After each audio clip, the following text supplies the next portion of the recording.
Arne Rubenstein, welcome to Over the Bonnet. Very happy to be here. The Rites of Passage Institute, how did it all come about?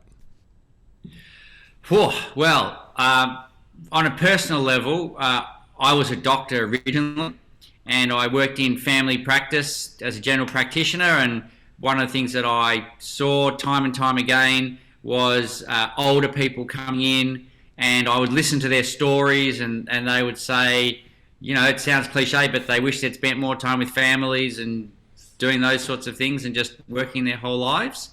And then I worked as an emergency medicine doctor for nearly 15 years and saw a procession of teenagers who were coming in having basically done some pretty stupid or regretful things that could potentially affect them the rest of their lives. And in the early 90s, I actually went on a men's retreat and basically found that all the men had very similar issues, which I'm very happy to talk about.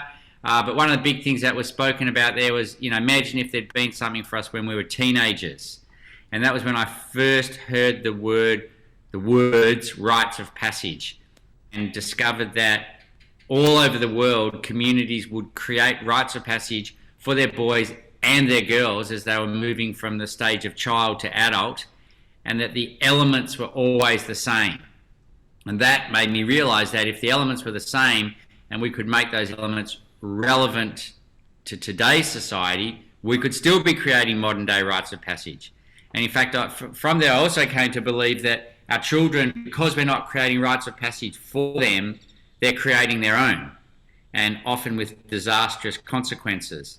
So, you know, long story short, ended up getting out of my medical practice and setting up rites of passage, and now I've started and I'm the CEO of the Rites of Passage Institute. Do you miss medicine? No, I don't, actually. I had a very good run in medicine, you know, for nearly 20 years, and it's a privilege to be a doctor, but it's also a hard slog, and it's, as well as that, it's very frustrating because the actual medicine itself is a noble profession, but the system is not. And the system very much pushes you towards seeing more patients, and unfortunately is very economically based. It's around, you know, how much money you can make in the business of medicine, and it should never be a business. And I found I was having to do a lot of curative medicine, so waiting until people got sick and then trying to keep them going, and in a system that I really didn't like. And what I do now, I believe, is preventative medicine. So it stops people getting sick in the first place, and it's out of the system. And so I still believe I'm a doctor, just in a different guise. How are you preventing the sickness that you talk about? Well, one of the things I really saw in medicine was that a lot of the issues that the elderly were dealing with actually started when they were teenagers. And so if they had a self-esteem issue, then that manifested in eating disorders, too much food, not enough food, or in alcoholism or drugs or unhealthy relationships, or becoming workaholics to try and prove something to a father who never acknowledged them, or, you know, a whole mountain of different issues. And we can help them actually resolve those issues or acknowledge those issues when they're teenagers, then potentially they don't have to spend the rest of their lives compensating. So that was one thing.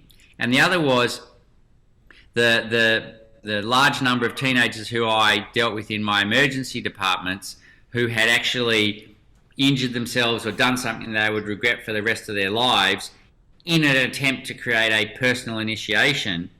If we were creating healthy initiations for them, or healthy rites of passage, then they would be having to do it themselves, and they would grow in a healthy way from their rite of passage rather than being traumatized and wounded from it.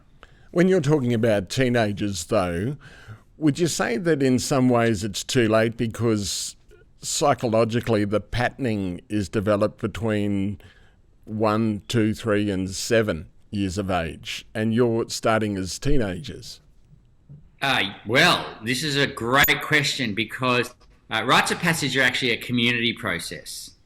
And one way of looking at it is that if we put these teenagers through healthy rites of passage, and part of it is they can actually see where their psychological patterning came from, then hopefully by the time they become parents, they do it differently. So that's one way of looking at it. And the other is that, yes, we all have psychological patterning. It's a great expression. I call it just the psyche, but we all have psychological patterning, but the majority of people are not aware of their own psychological patterning. It's running our lives and we don't even know it. And one of the things around a rite of passage is an increased awareness of what our psychological patterning is. And through that awareness, we can either change it or at least manage it, or, be aware of it, which is a hell of a lot better than having no idea that it's even there and having it run our lives. You run a lot of camps to educate young men and help them transition. Can you get through to them in a couple of days? Well, most of our camps are more than a couple of days. They're generally 5 or 6 days, which is still not it would be great to be able to take them away for 6 weeks, 3 months, which interestingly is what quite a lot of schools, more and more schools are doing now. They're running retreats around about year 9, which is exactly the age we work with, and they take them away for Geelong Grammar, in Melbourne. They go away for a year. They have a special campus called Timbertop. They go down there for a year. The School of Total Education does a 1-year discovery program. Glengarry in Sydney does a 6-month retreat.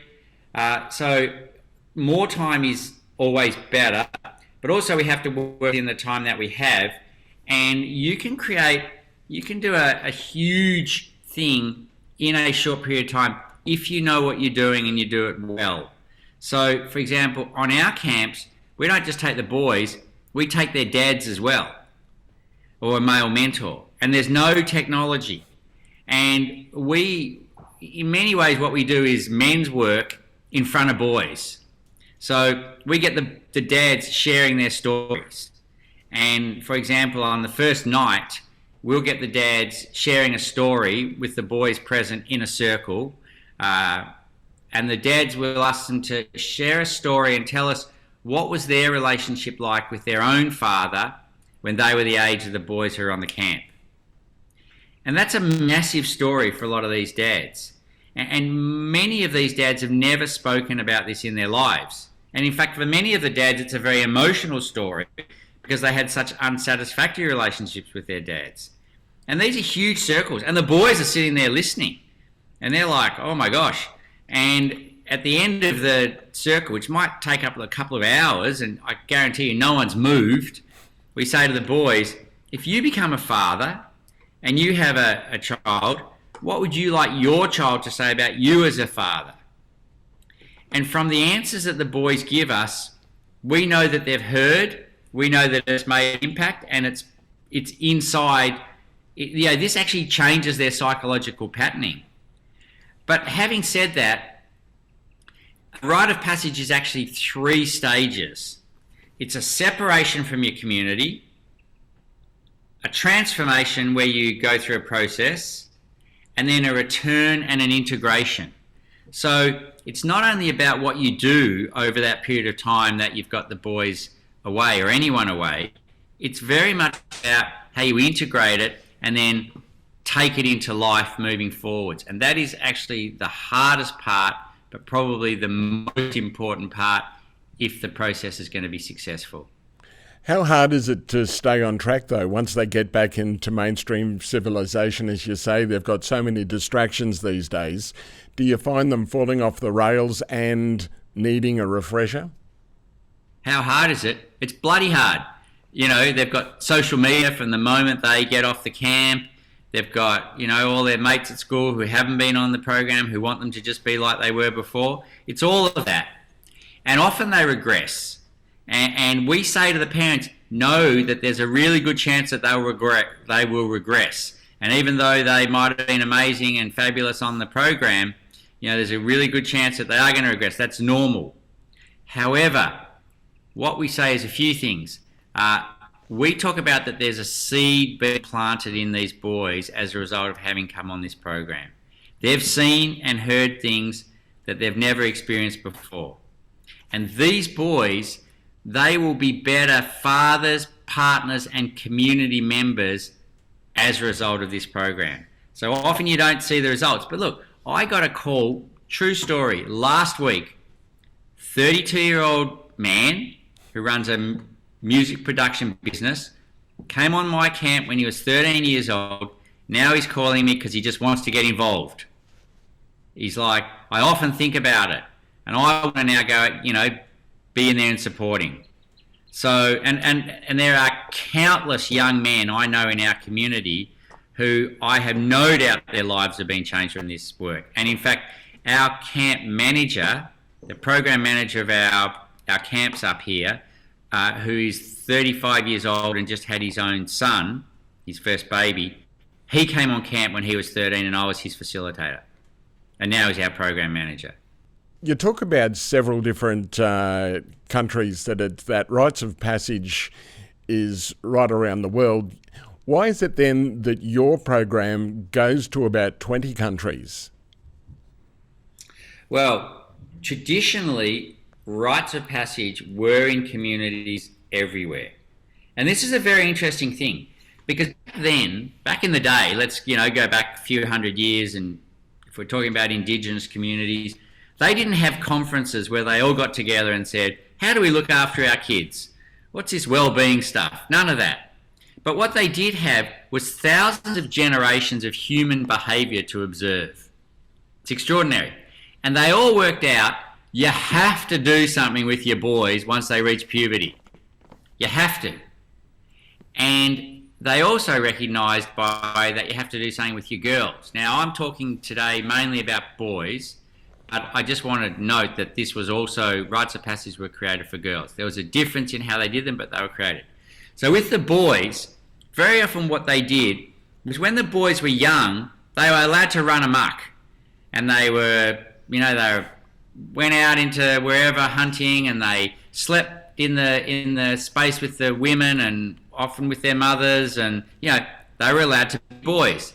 But then they recognised there was a time when that part of your life finished and you became a young man. And as a young man, you had responsibilities in the community, you were watched over by the elder men who mentored you, and you were no longer a mummy's boy.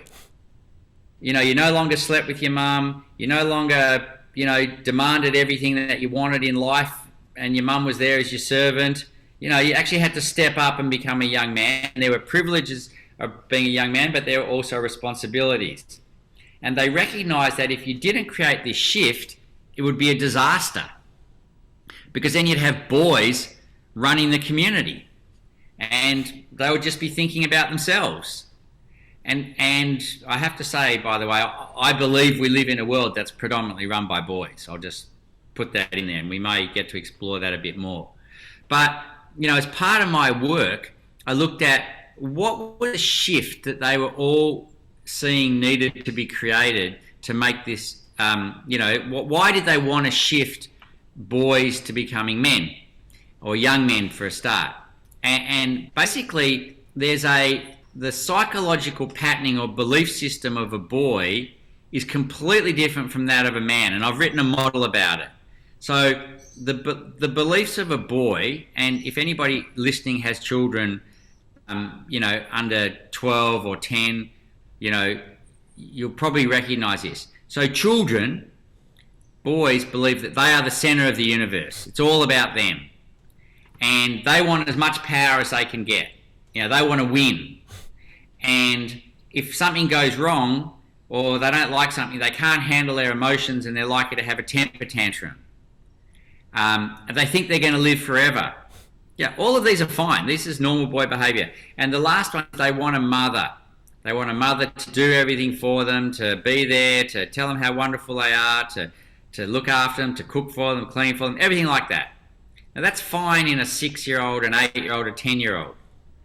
But if you imagine a grown man who still thinks he's the centre of the universe, it's all about him, who still wants all the power, who still has a temper tantrum when he doesn't get what he wants, who still thinks he's going to live forever, and he's still looking for a mother to do everything for him, you know, that's not okay. Even though, ask any woman and she'll tell you that most men she knows, or many men, or often the man she married, that exactly describes him. So the Indigenous communities recognise that what we're actually looking for is a shift to healthy man behaviour, which is, I'm part of the universe. My actions affect others. If I have power, that's not just for me. Power means I can actually do more good in my community. If I don't get what I want, I can't have a temper tantrum. That's actually domestic violence. Like, I'm allowed to be angry, but I have to stand with my emotions. And emotional, physical, or verbal abuse is not okay. And I'm not going to live forever. I'm actually mortal. And that affects how I live.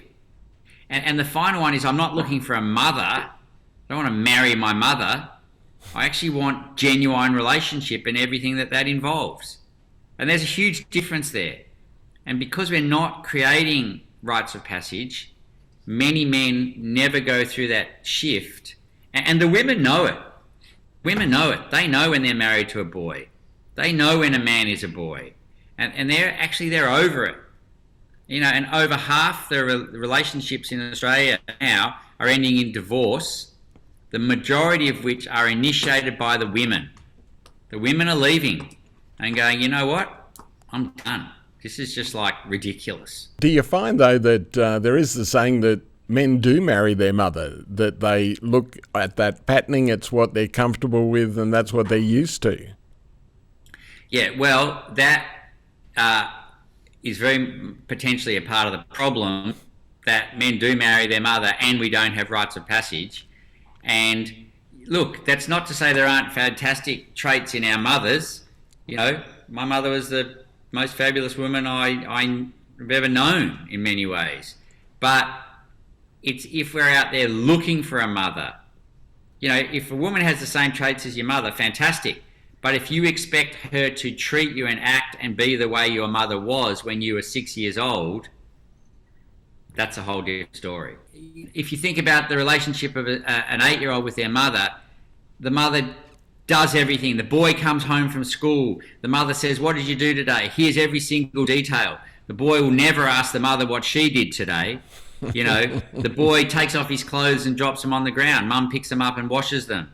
The boy comes and sits at the table. Dinner's been prepared. He walks away from the table. Mum, you know, washes up his dishes. You know, mum is always telling the boy how wonderful he is. All of those things. Once again, fine when they're 6 or 8 years of age, but once, you know, in relationship, it's a two-way process. Do you find a lot of satisfaction when you watch that light bulb moment for young men when they're at your camps? Oh, look, it's one of the most satisfying things that there is. Yeah, when we run our camps, over half the boys who come don't want to be there. And in our opening circle, when we ask them, you know, how they're feeling about being there, you know, hopefully a lot of them are honest enough to be able to tell us that they don't want to be there. In fact, once the first one does that, we know the camp's going well because they now feel safe enough to be honest. But then after about a day, if that, something shifts. Because most of these boys are in a class with 25, 30 other boys, or boys and girls, and one teacher. Majority of the time that teacher's a woman. Or they're in a sporting club with, you know, 30, 40, 50 kids and a coach. And that coach may be a man, but there's like 50 of them, one man. When they come on our programs, we've got like maybe 24 boys and 24 dads and 12 facilitators who are all men, 6 or 8 assisting facilitators who are all men, half a dozen returning young men who've been on camps before. And these boys are, often for the first time in their life, in real man energy, being held by a group of men who are all there for them. And so being a child and being a boy is like, why would they? And something drops for them and they realize, it might be uncomfortable and it might be difficult, but they understand that this is for them and that there's valuable knowledge and wisdom being passed on. And, one of our goals is to look for the genius and the talent and the gifts and the spirit of each of the boys. And then we name it. And for a lot of these boys, this is a life-changing moment. We actually have a process called honouring, which we do at the end of the camp. And one at a time, the boys sit on a special chair and their father comes up and in front of everyone honours his son, tells him what he loves about him, what he admires, what he's proud of, the gifts that he sees that he has. And one of the facilitators or another man will stand up and tell this boy or young man the gifts and talents that he sees in him. And this young man is being witnessed by 50, 60, 70 people in a process that he's never experienced before in his life. And it's a extraordinary thing to witness and to be part of. Does it also change the fathers? Oh, it's a massive thing for the fathers, because the majority of the men have never actually sat and shared in a safe and vulnerable place. And so we have to really set it up so it is safe, confidential, and people can be vulnerable. And for the men, it's completely life-changing. In fact, we often say that in the short term, the camp has more impact on the men than the boys. But there's this seed that's planted in the boys. And for many of the men, it really makes them aware of where they need and want to change their lives. And, for example, we have another ceremony we do towards the end, where everybody says something that they're going to do differently when they go home. We start at the oldest and we work all our way down to the youngest. And the men consistently talk about very powerful things like, I'm going to work less and be with my family more. I'm going to spend more time with my son. I'm going to spend more time with my wife. I'm going to stop drinking. I'm going to, whatever. And these are real commitments that are made in a place where they're very present. There's been no technology for days. They've been in the bush, sharing their stories, listening to other stories, supporting the boys, doing all the stuff we do. It's a big thing. Is it a very tactile environment? So first of all, when you said tactile, it's hugely tactile because we're in the bush. Well, mind you, not always. You can do these programs anywhere. I like to do them in nature because of the beauty of nature and it's just such a perfect theatre for what we do. So that's very tactile because you're outside and there's sun and rain and wind and plants and that really opens people up. In terms of tactile with hugging between people, well, certainly since COVID, it's a hell of a lot less tactile, that's for sure. But that will change. But also, it is definitely tactile between the fathers and their own sons. But we're also very wary of appropriate behaviour. So we have a very strong child protection policy, this is not a place where every man is going around giving huge hugs to every boy, but it's definitely tactile between the family, within the family. What we often see is very interesting that when they first arrive on the first day, you'll see the father and son sort of sitting or standing there, and often they're standing together and they've got their backs to each other, or they're sitting together, they've got with their backs to each other, because they basically don't know how to relate very well at the moment, because probably at home it's not that easy, and often the dad's busy, the boy's busy, and their relationship is pretty subdued. But they're standing together because that's the safest place and they don't know anyone else there. And then by the end of the camp, you'll see the boy's got his hand draped over his father's shoulder, or the father's got his hand and he's sort of just rubbing his boy's back, and there's genuine affection there that you won't have seen at the beginning of the camp between a father and son, and that's a very beautiful thing to witness. What's your relationship with your father? Well, big question. My father is 91 and in the final stage of his life. as in final weeks and months of his life. He's extremely unwell, and I have a very loving relationship with my father, but a very difficult relationship with him. I say that I'm cuddling the cactus. And my father had a difficult upbringing. He had very little, if any, parenting. Sort of basically brought himself up, survived by working out how to do things on his own. So he had no role modelling for fathering. And so he was a father who worked very hard and provided for us, but we had very little emotional connection with him. Never would have told us he loved us when we were growing up, and he was either working or doing his own thing. And if we wanted to come along while he was doing whatever it was, so if he was,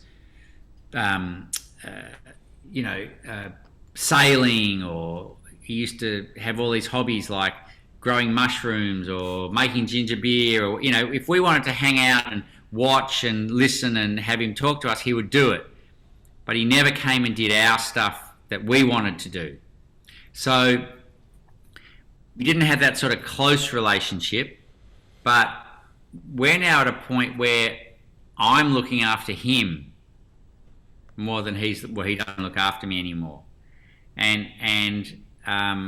So it's a strong time. And since my mother passed away 15 months ago, that's what really opened my father up. So we've had the deepest, most beautiful conversations ever in the last year with him as a 91-year-old man and me as a 57-year-old man.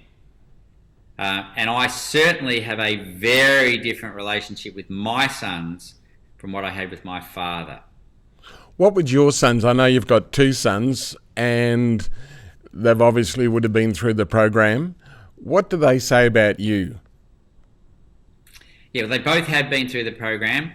Well, the first thing is they would be very open, as am I, in telling you that I have not been the perfect father. And, had a whole raft of, struggles along the way.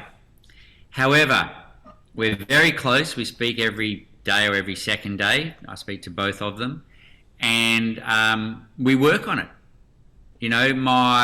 My oldest son says, if something good happens, Dad, you're the first person I ring. And my youngest son, who I'm very close to, and we have a lot of similarities, but we also clash. And we've been having counselling for about 6 months now. It's fantastic because we, get to talk about our stuff. So, it's not about pretending that we have the perfect relationship, I'm the perfect father or my son's the perfect son, but it's about, doing it as well as we can and learning and growing in the relationship. And hopefully they will, be even, they'll be better fathers than I was. It's an ongoing learning journey. What was their reaction when they went to the camp? Well, first of all, different, because they're different beings. My youngest just absolutely loved it and just absolutely loved being there with me, sleeping in the tent together and the sharings. He has vivid memories of sort of every part of that camp. My youngest has been very hungry for attention and my attention, partly due to the fact that his mother and I separated when he was young. And my oldest son, he also got a lot out of it, but he probably engaged more with the challenging side of the camp, but certainly got a lot out of it, an enormous amount, and it was very powerful in our relationship. Talk about ritual integration and the death of normal. So one of the things with rites of passage is that they are a transition from one stage in life to the next. And, we talk about boys becoming young men, but actually there are transition points all through our life. So there's a baby becoming a boy. That's a transition, from crawling and having to be fed and everything to being a boy who can walk, feed themselves, even go to the toilet. That's a transition. and then becoming a young man, and then becoming an adult is another transition out in the world. Getting into a serious relationship is definitely a transition. Becoming a parent is a massive transition. Becoming a community leader, becoming a grandparent, becoming an elder, dying, passing on. So all of those are big transitions. And I now look at it that life is like a staircase, and we move through those stages. Now, at each stage, how we see the world, our beliefs and our values are going to be very different. So when we move from one stage to the next, we have to let go of a lot of our core beliefs and values. It's like I talked about the boy to man transition. You know, the boy to man, and then there's man to elder. And from boy to man is as different as it is from man to elder. And so what we think is normal actually has to die in many ways. And it's interesting that in a lot of the Indigenous communities, death was very present during the times of a rite of passage. And in fact, in some of the communities, the boys, when they were going through their rite of passage, their faces would be painted white, which was the death mask. And the only other time in their lives that would happen would be when they actually did die. So it would be painted when they were a teenager, or when they were going through puberty, moving from boy to man. It would be death of the boy, and what was normal for a boy, and birth of the man. And then it would be painted again when that man did die at whatever age, as the death of that physical man, and I suppose then the birth of the new, they would believe, the new place of the spirit. Do you do anything like that in the camp? Well, no. We have to be. We have to make it appropriate for where we are now. But you know, we can talk about this idea that there's a part of the boys dying, but then it's about, okay, boys, you know, what are you going to leave behind? What part of you are you ready to let go of in order to move forwards and be a young man? And, you know, look, there are various things that we do, but it's interesting because one of our challenges in running these camps is to actually make it powerful enough that the message really gets across to the boys. And our biggest objections to that will typically come from their parents and, well, even society. And so in most of the Indigenous communities, the parents were not present when the boys went through their rite of passage, because the parents would try and stop it. They'd try and keep them as boys. They'd try and protect them. Or they'd want to do it too early. The father would say, yeah, my son's ready. Chuck him off the boat into the river. He'll swim to the other side, you know. And so it's about, you know, our rites of passage have to be appropriate for today and for the community that we live in. And, you know, my whole vision and passion is to scale rites of passage, to make them available to every boy and girl in the country and in the world. And so, you know, we have to think, if 60 minutes were along filming everything that we're doing, would there be an issue? Because the last thing we want is for someone to come along and go, oh, fantastic, we can sensationalize this and get some press for a few days and, you know, make some money. And if the organisation gets, you know, ruined because of it, well, bad luck. So, you know, when you look at what used to be done, yeah, not only did they paint the death mask on them, but, you know, they did some pretty brutal stuff. And you know, the Maasai warriors, the boys had to go out and kill a wild animal, preferably a lion, with a spear. And they might have sent 20 boys out there, and they only get 15 back. And they go, well, that's okay. That's how it goes. That boy wasn't meant to come back. You know, if we take 20 boys out, we have to bring 20 back every time.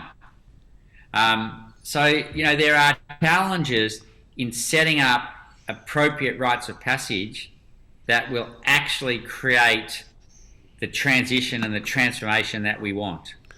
You talk about the Indigenous rites of passage. I find it interesting that you're working with Aboriginal communities, so you're giving back to Indigenous communities. Yes, we are. It's a great privilege, and it's delicate.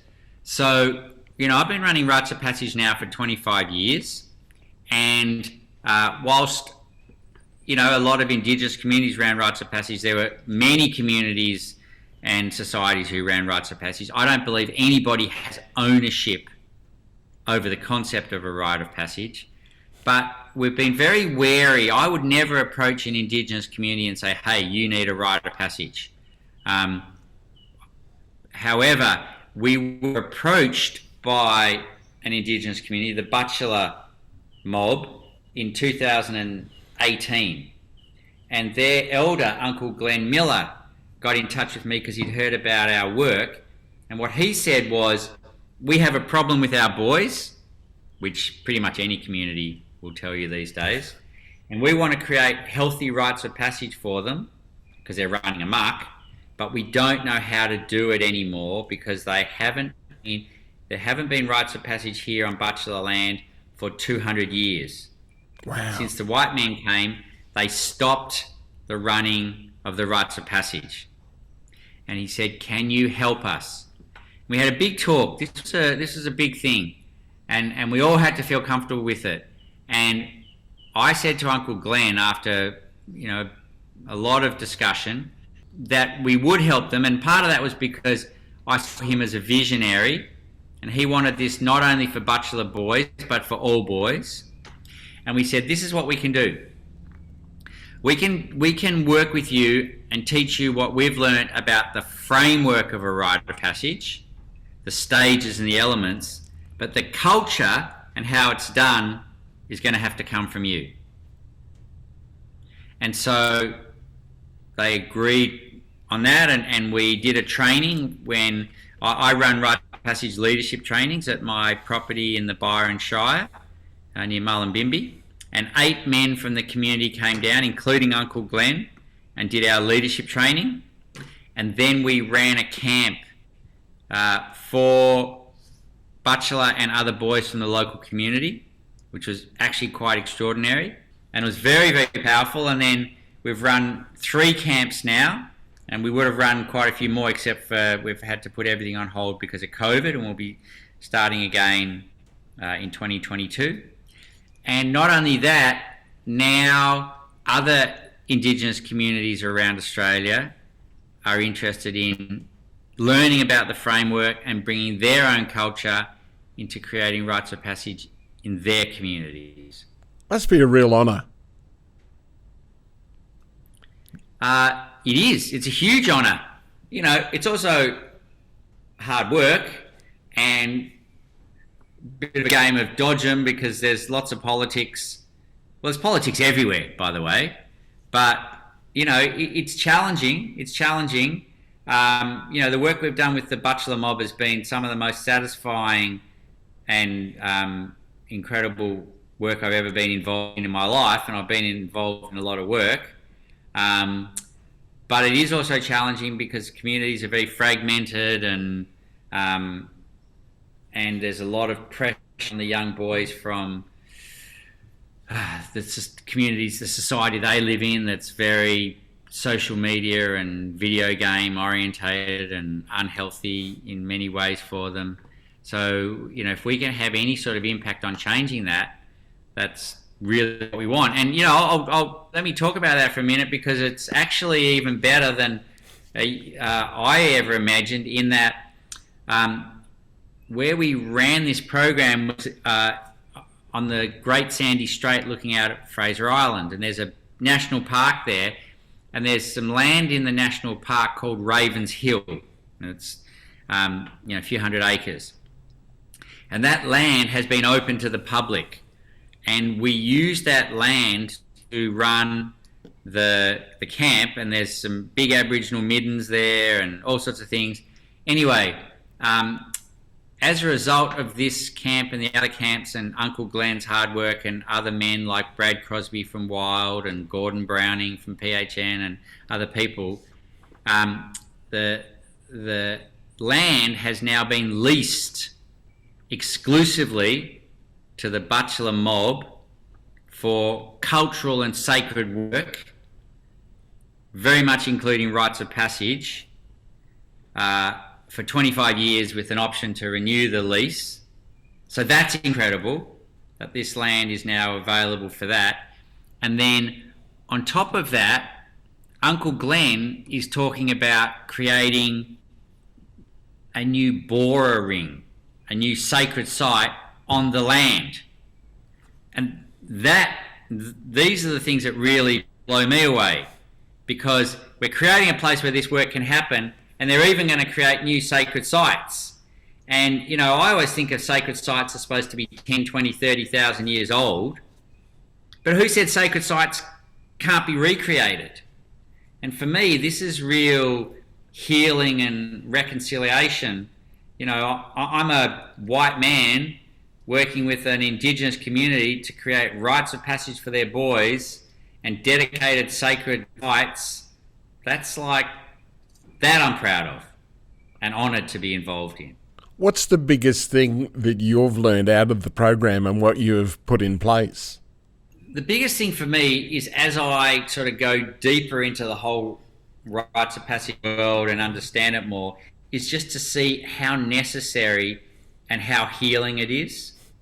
And I have no doubt if we could create and have healthy rites of passage available for every boy and every man in the country, in the world, and girl and woman, we would have a completely different world. Completely different world. And we would have people working together as communities rather than in competition with each other. And it would be, you know, an extraordinary thing. And this is actually, you know, what we need to be doing. And so I used to think it was just boys to men. Then I realised it's boys to men, men to elders, and girls to women. And, you know, there's just so many layers in it. And it actually gives us a framework to live our lives by. Because at the core, rites of passage are about creating healthy communities and social structure, and about supporting each person to find their own individual gift, their own spirit. And that's like fantastic to have healthy communities made up of people who know who they are and what their gift to the world is, and are supported to bring out their gifts. That would be astonishing, especially when we live in a pretty much non-community or dysfunctional community where people don't know what their gifts are and instead are just trying to get as much as they can for themselves. They're trying to take from the world. Whereas a gift is only a gift if you give it away. Otherwise it's not a gift, it's a possession. And let's face it, we don't need more possessions in this life, we need more gifts. Is there too much technology that we've got to deal with? Look, too much. Technology is just what it is. We're not going to get rid of technology. Technology is not going to go away. It's all about learning how to turn technology into a positive tool rather than something that's going to destroy the earth. But it's no different from people. It's all about how to bring out the positive in people as opposed to having them destroy the earth. So, exactly the same. Have you approached government to work out programs that can go across the board in Australia? No, I haven't yet. I think that's something for the future. I'm not sure that I feel like the government is the solution, actually. I feel like the solution has to come from people. So it hasn't been a strategy to try and get the government to do this, being honest. You're talking about different countries that you're working in. Which is the country that this has been most successful in? Well, our model is to train people in the framework of a rite of passage and then to support them to create their own program in their own way in their own community. So I've run leadership trainings in quite a few different countries, probably the European countries, We've got strong representation and programs happening.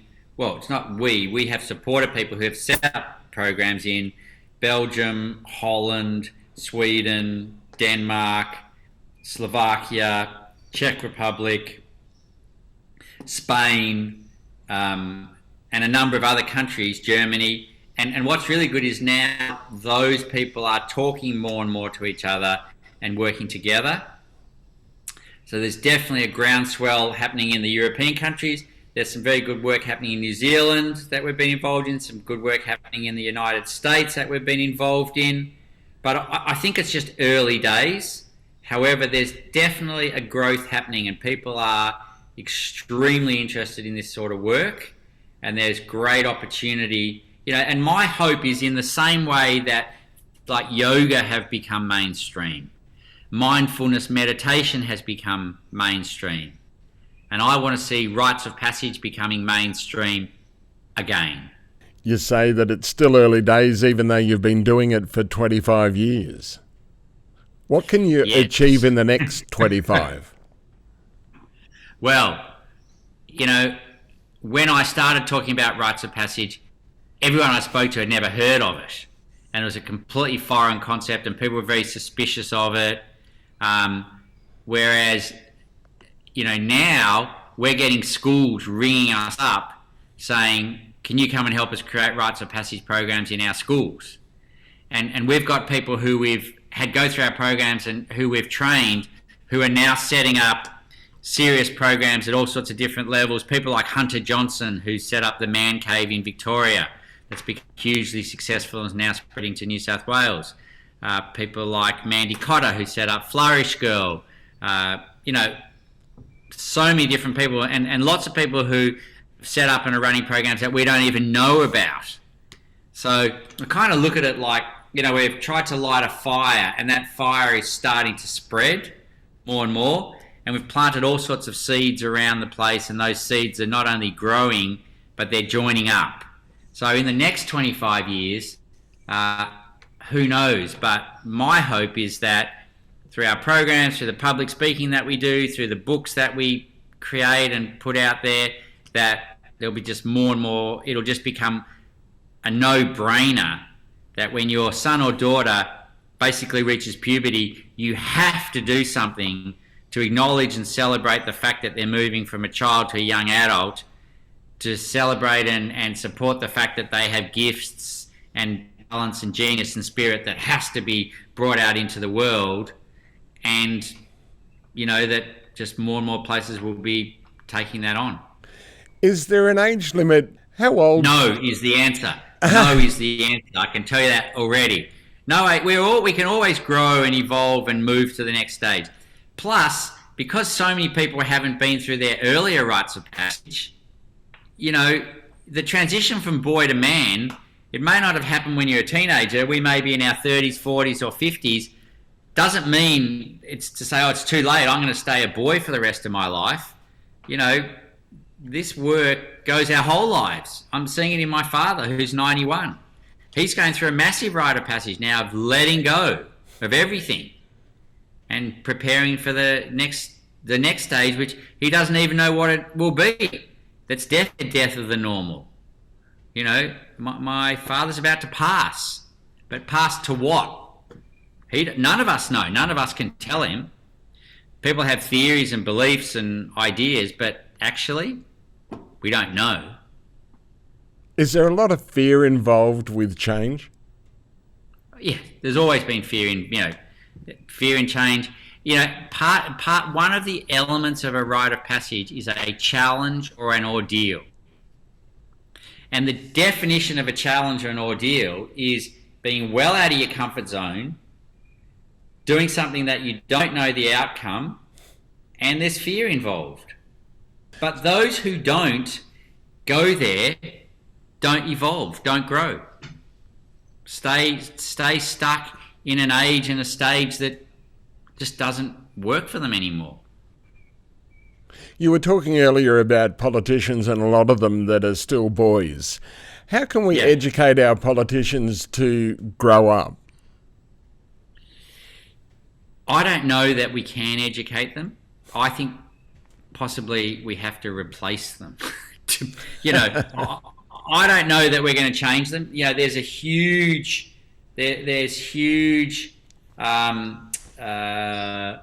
influence keeping them the way they are, and you know, politicians by definition are about politics, and one of the core things about being a politician is staying in power.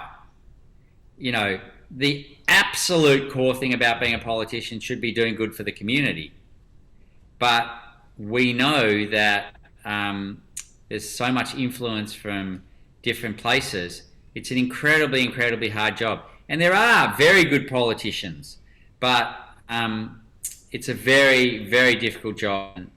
You know, I wouldn't want to be a politician. But then at some stages, some of these politicians will say what they've been doing has worked for them, so why change? Yeah. I think when you look at why change, if you look at why would we change how we're educating our children, and you look at the mental health statistics, you can clearly see it's not working. And if we want to judge whether politics is working, we go, oh, how well is our world doing? Are we looking after it? You know, is it in a healthy space? How well are people doing overall? You know, it's a big discussion. I think, you know, my personal belief is that, you know, politics, the people who are in the positions of leadership do change every 4 to 10 years. And my hope is that we get diversity in our leadership, we get more genuine female representation in our leadership, we get younger people. You know, having politicians who are in their 70s and 80s, I'm just going to say it, I think that's ridiculous. You know, I'm 58. I reckon I'm already too old to be a politician. The people in the position, the elders should be mentoring and supporting young, not trying to hold on to the power and lead themselves. And that's a big problem, because those in their 40s and 50s don't have the mentoring and the eldership that they need. And so the risk is that they become megalomaniacs and still think it's all about themselves. And the elders don't have the role that they should be playing available to them, which is to be mentoring and keeping in sort of not under control, but you know, keeping reality in the ones in power, and also supporting the young and passing on their wisdom and knowledge to the young. You know, the more I look at it, the more I see that our whole structure of our society is out of balance. And one of the key things of rites of passage is actually to keep a healthy social structure where children can be children, adults go out and do their big thing in the world, and elders have a hugely important role mentoring the adults and supporting and seeing the gifts and the beauty of the young. Where would you put yourself in that social structure? Are you approaching being an elder? I think I'm approaching is a good word. I'm approaching being an elder. I feel like I've got my toes are just starting to scratch into that space. And my hope is that I can be a good elder. In fact, my hope is that I can do eldership the best of all the stages of my life, because it's so needed, and we have plenty of older people, but true elders are few and far between. You were nominated for an Australian of the Year award in 2008. How important was that recognition for you and what you're doing? Oh, look, you know, that was a great honour, but I think it's not about me, it's actually about the work, and anything that we can do to bring the work out into the public eye and to have it seen as a genuinely important and positive thing, that's what we need, because most people still haven't heard of rites of passage, or still think of rites of passage as getting drunk on your 18th birthday or 21st, or going to schoolies. or all these different things that we do that are in fact extremely unhealthy and inappropriate. So, a big role for me is increasing public awareness of what we're doing and what we're talking about. You talked about schoolies, a rite of passage, a negative rite of passage. Is that what you think? Absolutely. Why is that? I worked as an emergency medical doctor in Byron Bay for many years during schoolies when they called it a rite of passage. And I saw so many young men who'd been in fights or violently drunk or jumped off a balcony and hurt themselves or been in a car accident or overdosed or anything you could think of. And girls who'd become drunk, girls who'd left school and worked hard at school, done everything, come to the Gold Coast or Byron on the first night, go out and get blind drunk and go off with a guy who they may well have never met and do something that they'll regret for the rest of their lives. That's not the rite of passage I want to see our children going through. That's the ultimate of an unhealthy rite of passage where they leave school and leave care and have no boundaries, and the first thing they go and do is the most stupid, dangerous, impactful thing that they can find. You were talking about mental health, and with the pandemic that's happened, how has that affected the rites of passage and the way kids are growing up these days? All right, the issues that we have did not start with the pandemic. The pandemic has exaggerated and brought to light many of the issues, including mental health. So we know mental health statistics were already terrible, and now they're terrible plus.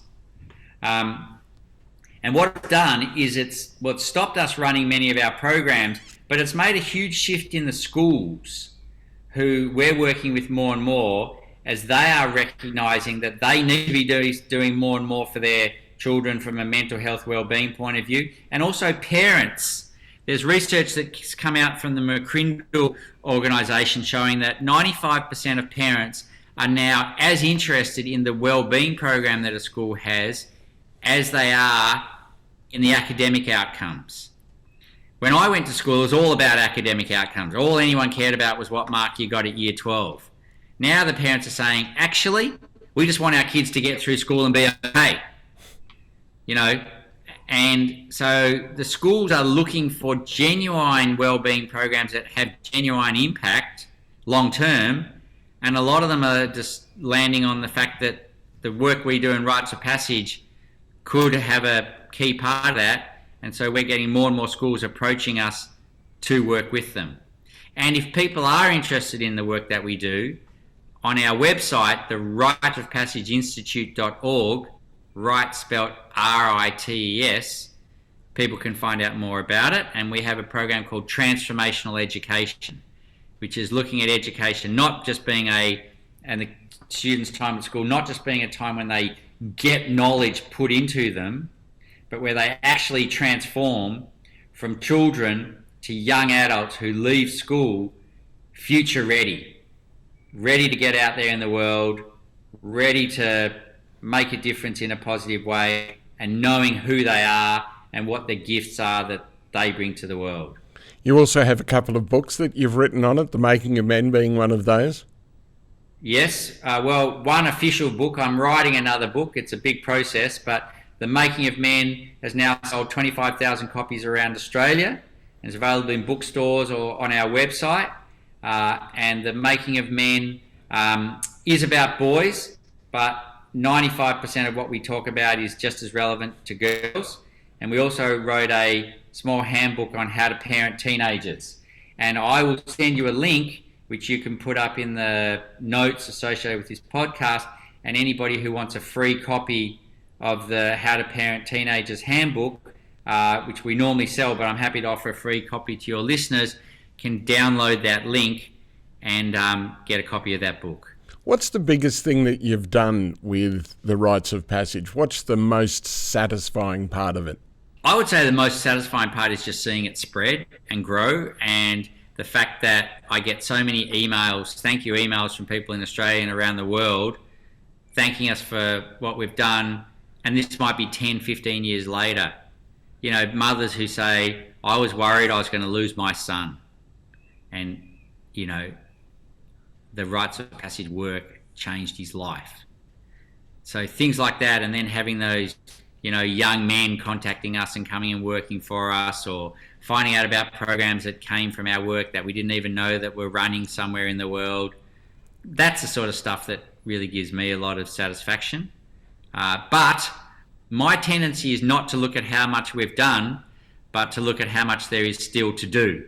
So that's possibly a personality type of mine, but, there's still a lot to be done, and it's a good time to be involved as there's more and more awareness of what's happening. So if someone does want to get involved, that website again? The Rites of Passage Institute, rites spelled R-I-T-E-S, ritesofpassageinstitute.org. Or if they just Google Rites of Passage, they'll find us pretty quickly. So we have a 3-day leadership training, which is about the framework of a rite of passage. It's very popular, and I run them here in Byron Bay, so people have to come to Byron, but I also run them in other parts of Australia and around the world. So that's one area. And then also there's the work that we do in schools, and we have some online programs. We have an online training, a journey into rites of passage. So people have a look at our website, they'll find out the information there. With the camps that are coming up, a lot of them are fully booked, so you need to get in early. That must make you pretty satisfied that there's that reaction to what you're doing. Yes, it does make me satisfied. And if people do book, we'll find spaces for them coming up, and we want as many people as possible getting involved because we know it is life-changing work. Arne Rubenstein, thanks for joining us over the bonnet. My absolute pleasure. Thank you.